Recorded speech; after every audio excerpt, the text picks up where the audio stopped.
All right, it's the last little bit of Laura Ingalls Wilder, Little House in the Big Woods.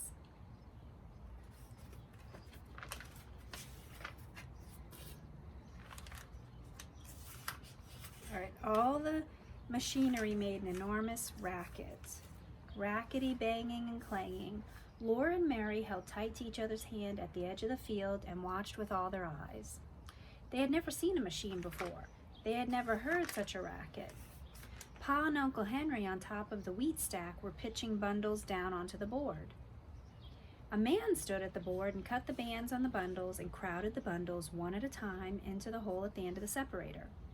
The hole looked like the separator's mouth, and it had long iron teeth. The teeth were chewing. They chewed the bundles and the separator swallowed them. Straw blew out the separator's other end and wheat poured out of its side. Two men were working fast, trampling the straw and building it into a stack. One man was working fast, sacking the pouring grain.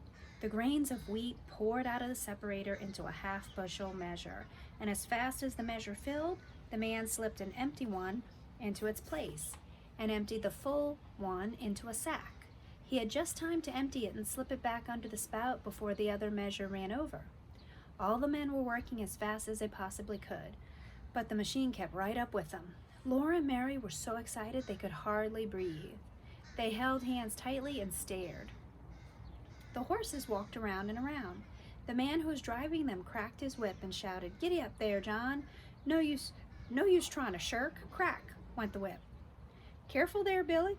Easy, boy. You can't go but so fast nohow." The separator swallowed the bundles. The golden straw blew out in a golden cloud. The wheat streamed golden brown out of the spout while the men hurried. Pa and Uncle Henry pitched bundles down as fast as they could, and chaff and dust blew over everything. Laura and Mary watched as long as they could.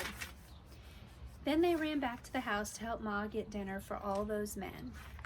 A big kettle of cabbage and meat was boiling on the stove. A big pan of beans and a Johnny cake were baking in the oven. Laura and Mary set the table for the threshers. They put on salt-rising bread and butter, bowls of stewed pumpkin pies, and dried berry pies, and cookies, cheese, and honey, and pitchers of milk.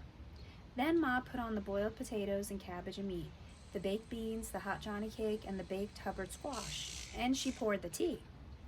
Laura always wondered why bread made of cornmeal was called Johnny cake.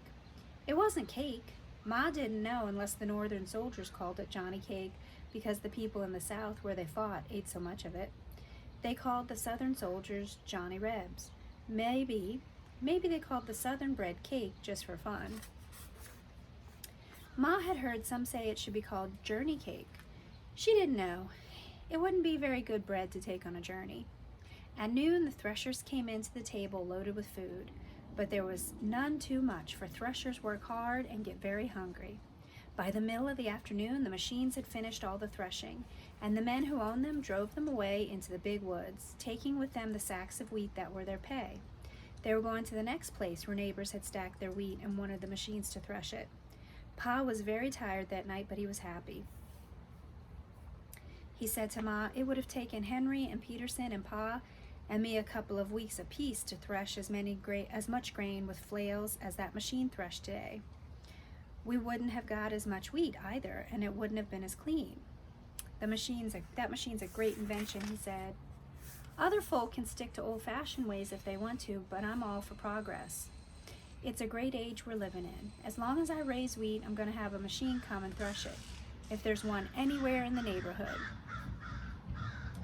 He was too tired that night to talk to Laura, but Laura was proud of him. It was Pa who had got the other men to stack their wheat together and send for the threshing machine, and it was a wonderful machine. Everybody was glad it had come. All right, look, chapter 13. Look, it's the deer in the wood. The grass was dry and withered, and the cows must be taken out of the woods and kept in the barn to be fed. All the bright-colored leaves became dull brown when the cold fall rains began. There was no more playing under the trees, but Pa was in the house when it rained, and he began again to play the fiddle after supper. Then the rain stopped. The weather grew colder. In the early mornings, everything sparkled with frost. The days were growing short, and a little fire burned all day in the cook stove to keep the house warm. Winter was not far away. The attic and the cellar were full of good things once more. And Laura and Mary had started to make patchwork quilts. Everything was becoming snug and cozy again.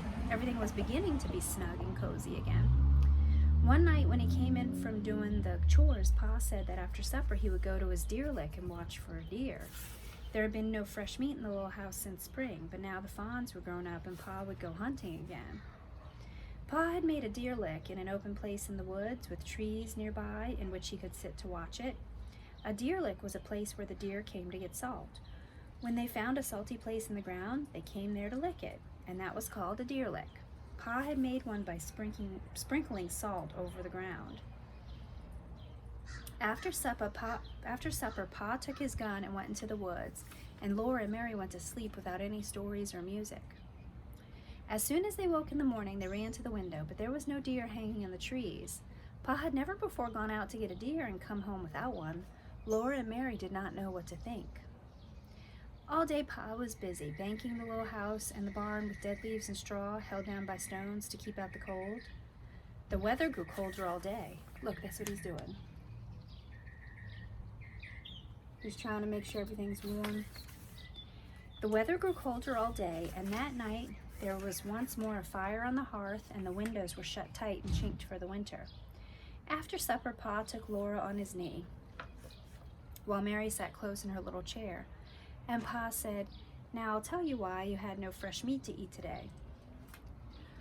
When I went out to the deer lick, I climbed up into a big oak tree. I found a place on a branch where I was comfortable and could watch the deer lick.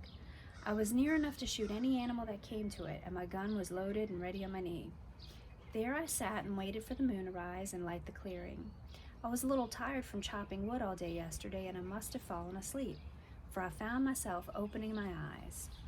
The big round moon was just rising. I could see it between the bare branches of the trees, low in the sky, and right against it I saw a deer standing. His head was up and he was listening. His great branching horns stood out above his head. He was dark against the moon. It was a perfect shot, but he was so beautiful, he looked so strong and free and wild that I couldn't kill him. I sat there and looked at him until he bounded away into the dark woods. Then I remembered that Ma and my little girls were waiting for me to bring home some good fresh venison. I made up my mind that next time I would shoot. After a while, a big bear came lumbering out into the open. He was so fat from feasting on berries and roots and grubs all summer that he was nearly as large as 2 bears. His head swayed from side to side as he went on all fours across the clear space in the moonlight until he came to a rotten log. He smelled it and listened. Then he pawed it apart and snuffed among the broken pieces, eating up the fat white grubs. Then he stood up on his hind legs, perfectly still, looking all around him. He seemed to be suspicious that something was wrong. He was trying to see or smell what it was.